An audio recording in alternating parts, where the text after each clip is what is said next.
하나님 말씀 시편 132편 13절에서 14절.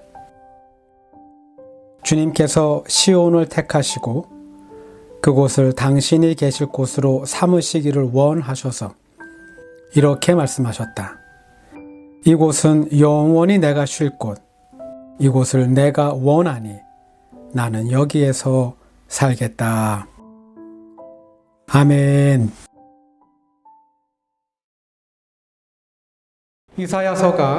이사야서가 끝이 났습니다. 끝이 났어요. 아쉽게도 이사야서는 66장이 마지막 장입니다. 이사야서가 67장도 있고 68장 그리고 69장 그리고 시편처럼 100장 정도 넘게 있어서 우리에게 더 많은 예언의 말씀을 주면 좋을 것 같은데 많이 아쉽지만 이사야서는 66장에서 그 놀랍고 위대했던 기록을 멈춥니다. 모든 글에는 마지막 문장이 있습니다. 마지막 문장.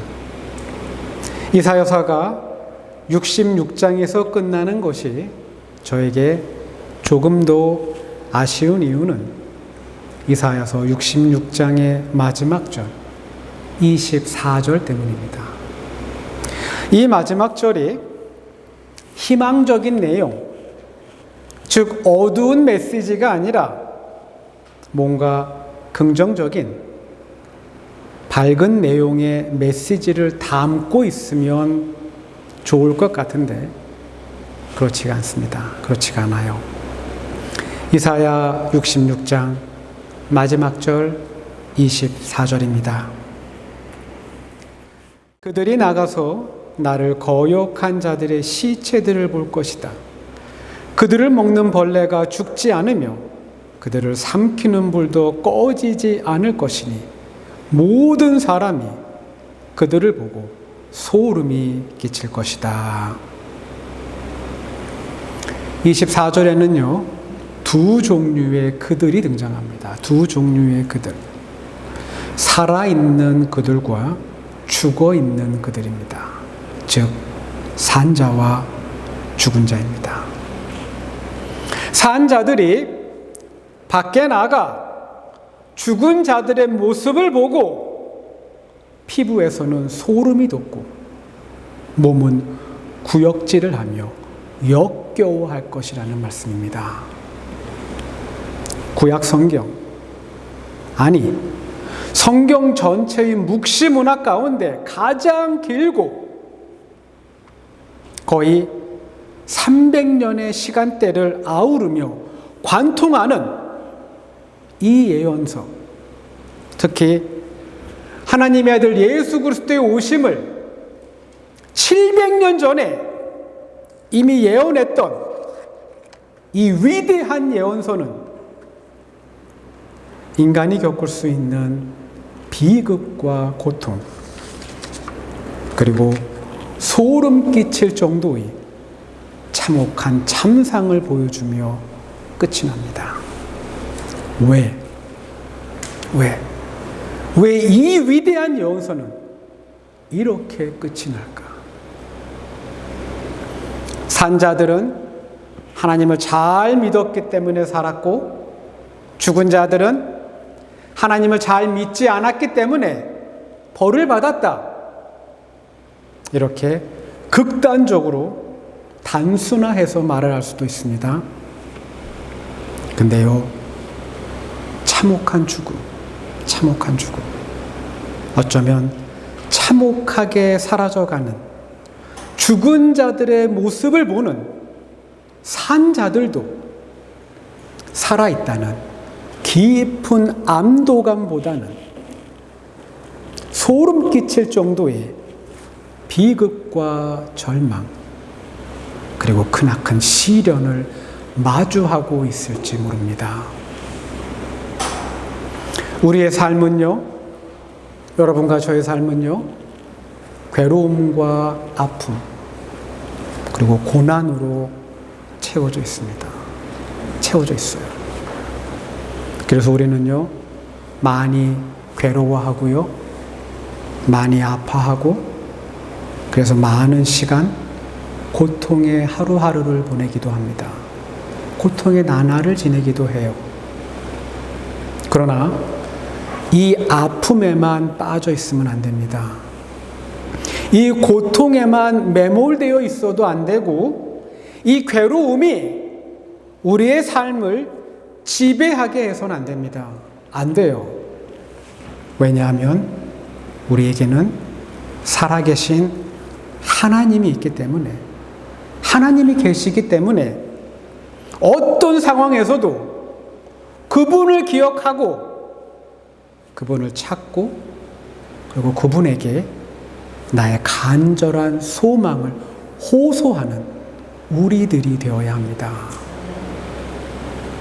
여기 삶의 고난과 불행을 경험하는 중에 절망의 지배를 당하지 않은, 막막함의 지배를 받지 않은 인물이 있습니다. 바로 다윗입니다. 다윗. 이스라엘 사람들이 생각하는 다윗의 위대함은 어쩌면 왕으로서의 위대함일 수 있습니다. 왕으로서의 위대함. 이스라엘의 영토를 확장시킨 것, 그리고 주변 국가들을 속국으로 만든 다음에 막대한 조공을 받은 것, 그리고 그 사회적 부를 백성들에게 골고루 나누어 줘서 백성 전체가 잘 살 수 있게 만들어 준 것. 어쩌면 이런 것이 이스라엘 백성들이 생각하는 다윗의 위대함일 수 있습니다. 다윗의 위대함. 그러나 우리에게 다윗이 위대하게 느껴지는 이유는 이게 아닙니다. 이게 아니에요. 우리가 생각하는 다윗의 위대함은 그가 극심한 고난 중에도, 굉장한 고난 중에도, 엄청난 불행을 겪으면서도 그는 하나님을 찾았고 하나님을 기억했다는 사실입니다. 시편 132편입니다. 먼저 1절의 말씀을 살펴보겠습니다. 주님, 다윗을 기억하여 주십시오. 그가 겪은 그 모든 역경을 기억하여 주십시오. 다윗은 너무 잘 알고 있습니다. 다윗은 알고 있어요. 자신의 인생이 얼마나 비참했는지, 목숨을 지키기 위해 자신이 어느 정도까지 비굴했고, 그가 얼마나 처절했는지 다윗은 자기 자신을 너무 잘 알고 있습니다. 우린 막연하게, 아주 막연하게 인생의 고통을 많이 겪은 사람들은 왠지 삶의 아픔에 통달해 있고 매사에 여유가 있으며 웬만한 시련과 어려움을 만나도 꿈쩍하지 않고 잘 버틸 거라고 생각합니다. 근데요, 아닙니다. 아니에요. 오히려 그 반대일 수도 있습니다. 그 반대. PTSD라는 정신질환이 있습니다. 정신질환. 이 병은요, 트라우마를 겪은 후에 나타나게 되는 스트레스성 정신질환입니다. 생명이나 신체가 극심한 위험에 노출되고 난 후에 사람의 정신도 그 위험의 외상을 입는다고 합니다. 몸은 멀쩡해 보여도, 몸은 다치지 않았어요. 몸은 굉장히 멀쩡해 보여도 마음과 정신은 심각할 정도로 상처를 입을 수 있다는 겁니다. 이 정신질환을 겪는 사람들의 대표적인 증상은요, 불안장애, 공황장애, 그리고 우울증입니다. 근데요, 이런 증상들 외에 어쩌면 설명할 수 없는 다양한 증상들이 나타날 수 있을 겁니다. 왜요? 일상에서 고통스러운 기억은 쉽게 지워지지 않습니다. 안 지워져요. 머릿속에 끊임없이 반복되고 트라우마 때문에 발생한 공포와 분노 그리고 무력감이 자신의 마음과 몸을 강하게 억누를 수 있습니다.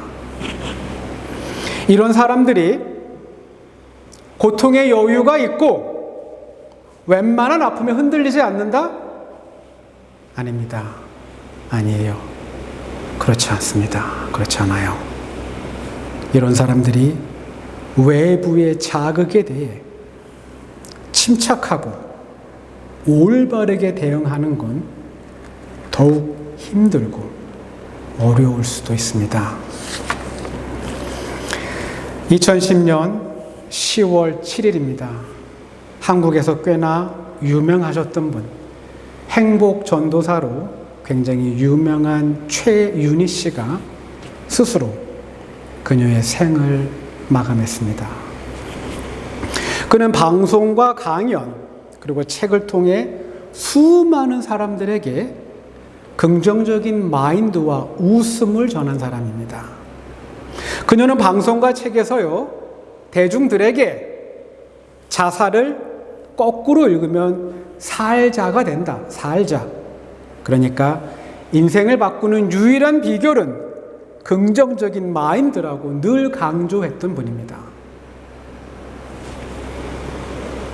그러나 어려움 중에도 희망을 가지라고 역설했던 그녀가 아이러니하게도 정작 본인은 긍정적인 마인드를 갖지 못한 채 스스로 자신의 삶을 끝냈습니다.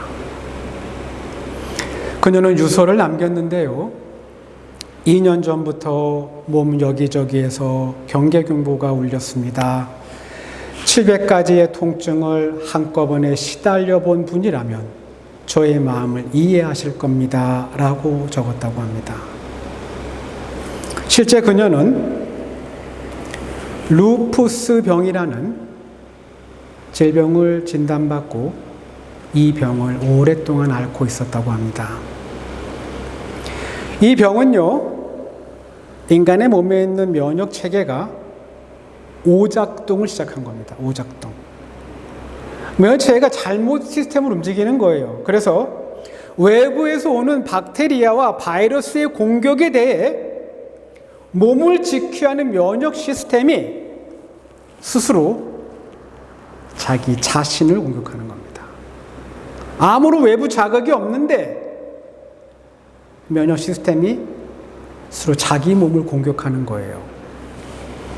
증상은 피부와 관절 그리고 신경 등의 염증이 발생을 하고 이러한 증상이 완화되고 악화되는 것을 끊임없이 반복하면서 환자에게 극심한 고통을 준다고 합니다. 때때로 환자는요, 가벼운 터치에도 뼈가 부러지는 고통을 느낀다고 합니다. 손만 댔는데 그 사람은 뼈가 부러지는 고통을 느끼는 거예요. 비록 행복을 이야기했고 긍정적인 마인드를 강조했지만 24시간 끈질기게 따라다니는 통증을 그녀는 이기지 못했습니다. 못 이겼어요. 삶이 주는 고통과 아픔 그리고 그 불행 속에서 우리의 마음과 생각은 병들고 왜곡됩니다. 우리의 마음과 생각이 꼬이고요, 뒤틀리기를 시작합니다. 몸은 지나치게 멀쩡해 보여도, 몸은 굉장히 멀쩡해 보여도 우리의 마음과 생각은 심각한 장애를 안고 살아갈 수 있습니다. 그리고 더 나아가 보이지 않는 하나님을 잊어버리는 것. 이 고통을 당하는 동안, 내가 이 어려움을 당하는 동안 아무것도 하지 않는, 그저 침묵만 지키시는 그 하나님을 원망하고 떠나가는 것. 여러분, 이건 너무 쉽고 오히려 당연한 일처럼 여겨집니다. 근데요, 다윗은 아닙니다. 다윗은 아니에요.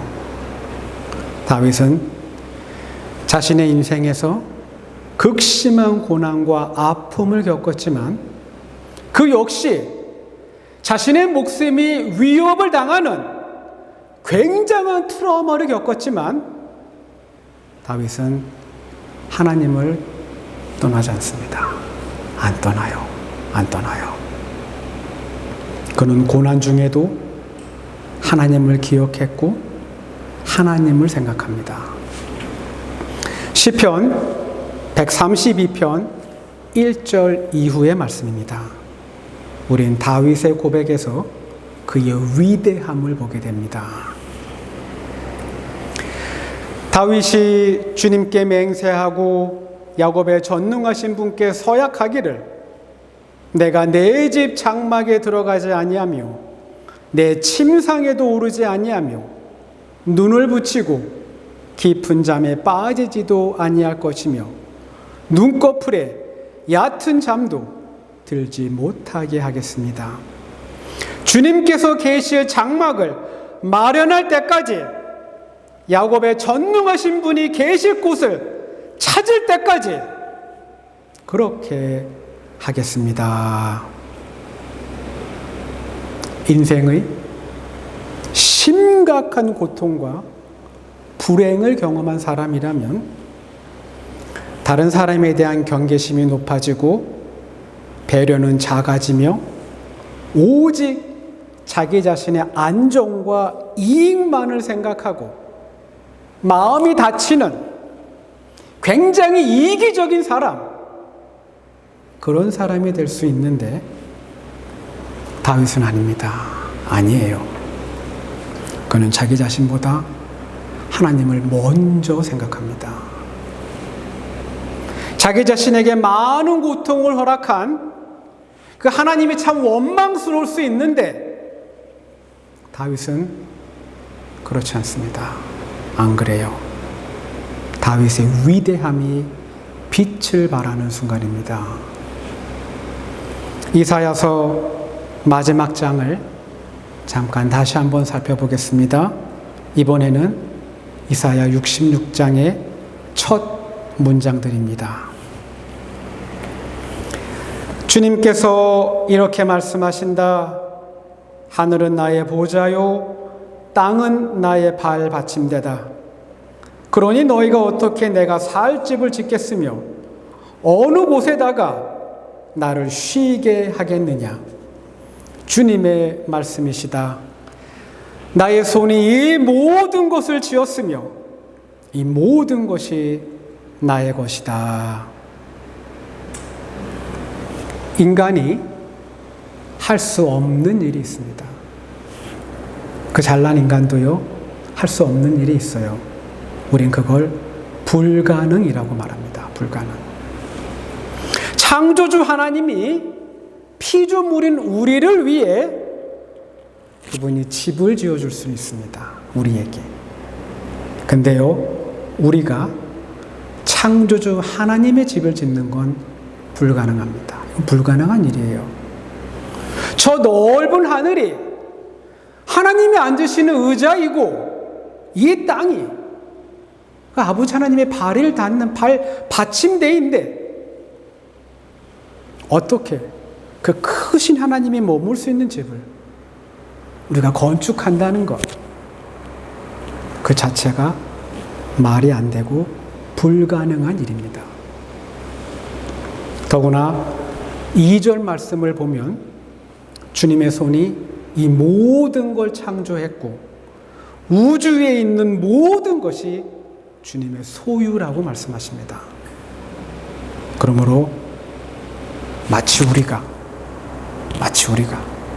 뭐 큰 마음을 쓰듯이 우리 소유의 일부, 우리 재산의 일부를 사용해서 주님에게 뭔가를 해드린다는 것, 이거 역시 말이 안 되고 불가능한 일입니다. 결국 창조주 하나님과 피조물인 우리 사이에 있어서 가장 중요한 건 믿음입니다. 믿음이에요. 믿음. 피조물인 우리가 우주에서 보면 한낱 먼지에 불과한 우리가 하나님에게 드릴 수 있는 건, 우리의 하나님에게 우리가 보여드릴 수 있는 건 바로 우리의 믿음입니다. 믿음. 우리가 하나님을 신뢰하고 있다는 것, 어떤 상황, 그 어떤 순간에서도 우리가 하나님 한 분만을 철저히 믿고 신뢰하고 있다는 것, 이 믿음을 여러분과 저는 하나님에게 보여드려야 합니다. 보여드려야 해요. 다윗, 그는 이런 믿음을 하나님에게 보여준 사람입니다. 그는 고난 중에도요, 흔들리지 않습니다. 왜요? 그는 하나님을 신뢰하고 있었기 때문입니다. 그는 불행 중에도요, 무너지지 않습니다. 왜냐하면 하나님의 역사하심을, 하나님의 구원하심을 그는 굳게 믿고 있었기 때문입니다. 그는 어떤 상황, 어떤 순간에서도 하나님을 생각했고 하나님 한 분을 기억한 사람입니다. 하나님이 머무실 집을 짓겠다는, 하나님이 거하실 그 처소를 짓겠다는 이 말도 안 되며 이 불가능한 일을 하겠다는 다윗의 고백을 듣고 하나님께서 말씀하십니다. 주님께서 시온을 택하시고 그곳을 당신이 계실 곳으로 삼으시기를 원하셔서 이렇게 말씀하셨다. 이곳은 내가 영원히 쉴 곳, 이곳을 내가 원하니 나는 여기에서 살겠다.